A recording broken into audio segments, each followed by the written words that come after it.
में एक रिपोर्ट जारी की थी जिसमें कहा गया था कि चीन ने कोरोना वायरस संक्रमण के बारे में सही समय पर सही जानकारी नहीं दी और दुनिया को गुमराह किया है।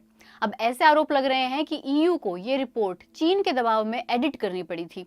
इस बारे में यूरोपीय संघ के विदेश नीति प्रमुख जोसेफ बोरेल से यूरोपीय संसद में तकरीबन 1 घंटे तक सवाल पूछे गए। ऐसी खबरें आई थी कि ईयू की मूल रिपोर्ट लीक हो गई थी और इसे एक अखबार ने प्रकाशित कर दिया था। बाद में चीन ने रिपोर्ट के कुछ हिस्सों में बदलाव करवाया। न्यूयॉर्क टाइम्स अखबार का कहना है कि ईयू के अधिकारियों ने चीनी राजनयिकों के दबाव में आकर पूरी रिपोर्ट को दोबारा लिखा। पहले बताते हैं कि इस रिपोर्ट में क्या लिखा है। इस रिपोर्ट में कहा गया है कि लोगों की सेहत पर गंभीर खतरे को भांपकर भी चीन लोगों तक गलत सूचनाएं पहुंचाता रहा। चीन ने यूरोपीय संघ और अपने पड़ोसी देशों को भी कोरोना संक्रमण के बारे में सही जानकारी नहीं दी। रिपोर्ट में दावा किया गया है कि चीन संक्रमण फैलने का दोष अपने ऊपर लेने को तैयार नहीं है। चीन की सरकारी मीडिया उन सभी रिपोर्टों और खबरों को सेंसर कर रही है जिनमें कहा गया है कि संक्रमण फैलने की शुरुआत वुहान से हुई। इस रिपोर्ट में यह भी कहा गया है कि चीन उन रिपोर्टों को बढ़ावा देता रहा जिनमें कहा गया है कि कोरोना संक्रमण का संबंध अमेरिकी सेना से है।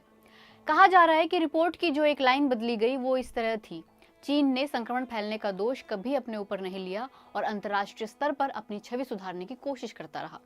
लेकिन यूरोपीय संघ के विदेश नीति प्रमुख जोसेफ बोरेल ने अखबार के लगाए आरोपों से इनकार किया है। उन्होंने कहा कि रिपोर्ट का मूल रूप इसलिए बदला गया क्योंकि उनके कुछ सहकर्मी चाहते थे कि शब्दों में किसी भी तरह की गड़बड़ से बचा जाए।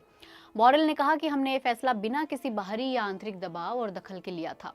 हम चीन की फैलाई गलत जानकारियों की आलोचना करने से जरा भी नहीं घबराते और ये सारी बातें रिपोर्ट में हैं।